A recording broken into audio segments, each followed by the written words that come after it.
this summer. He was in the mega hit Star Trek, the #1 movie Funny People, and now he's starring in the film based on the best-selling book The Time Traveler's Wife as a guy who knows he hit the jackpot in more ways than one. Take a look. Please welcome Eric Bana.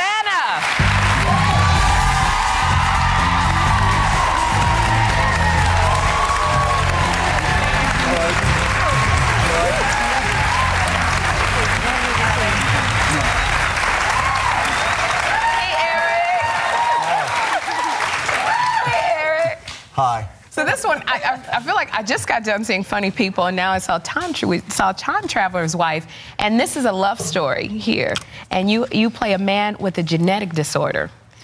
Yeah, well, I was just going to say, but you've never done a love story before in all of these big blockbuster hits.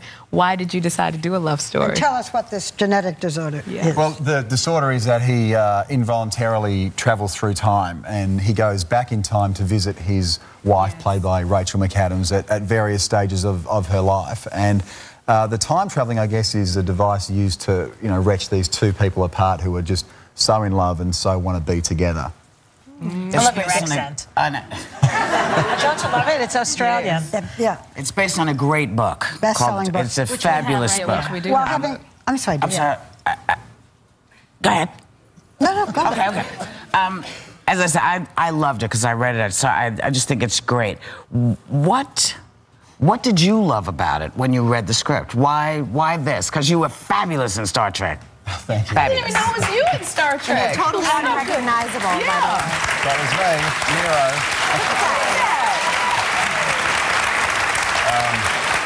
Well, I'd never done a love story before, as Sherry was saying, and I was a big fan of Rachel McAdams and really wanted to work with her, but the book was amazing, and I think it had this spell on women. It had this unbelievable effect on women, and I could never really get to the bottom of exactly what it was, but for me it was this combination of, unrequited love that drives everyone insane, and the fact that you have that mixed with real and present love, both at the same time.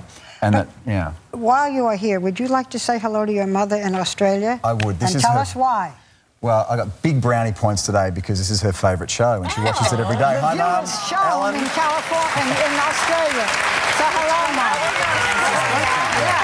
Good day, Ellen. Yeah. Birthday. Now, you used to be a comic, huh? I did back in Australia, yeah. It's interesting because a stand-up comic, Judd Apatow was a comic, and Seth Rogen was a comic, and Adam Sandler was a comic, and you're a comic. But they're not doing leading man love actors. stories. Well, but they're doing leading men, but not romantic love. No, but they're actors. I mean, is there this?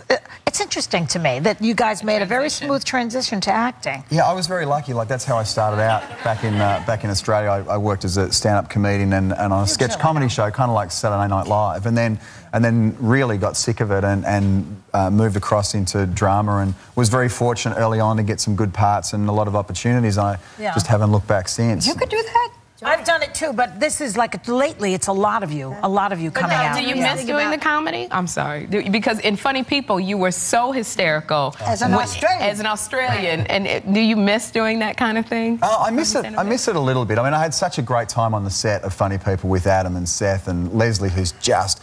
She got me into so much trouble. She makes me laugh, and I would just laugh on set. Why not? Laugh on camera. I want to talk about something in this film, having seen it. In the film, by the way, there's no Australian accent. You're in America. Time Traveler's Wife, yes. In Time Traveler's Wife. And every time you have to go back in time, you are naked.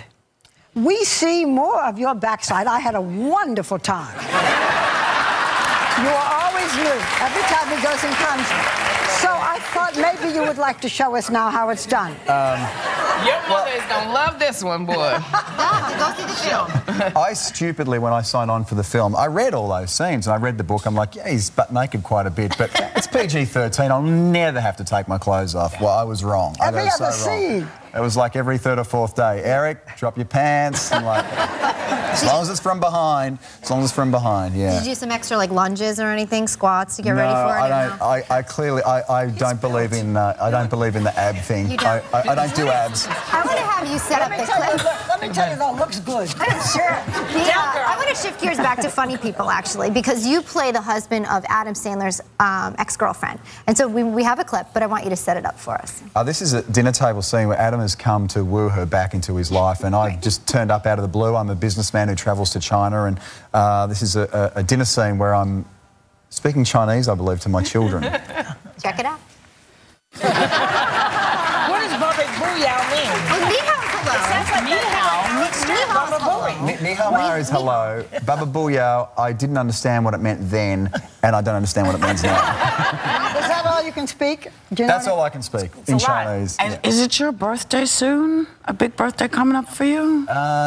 It is I just heard a soon. rumor. I don't know if it's, I'm very dicey now. People tell me things that I ask very carefully. If it's not, it's okay. But if it is your birthday coming up soon, happy birthday. You, and congratulations to your mom for having you. Thank you. Eric, thank you so much for coming. We so love you. Got to come back. You have to come back. And the Time Traveler's Wife will be in theaters August 14th, and everybody in the audience is getting a copy of the novel. We'll be right back. This is a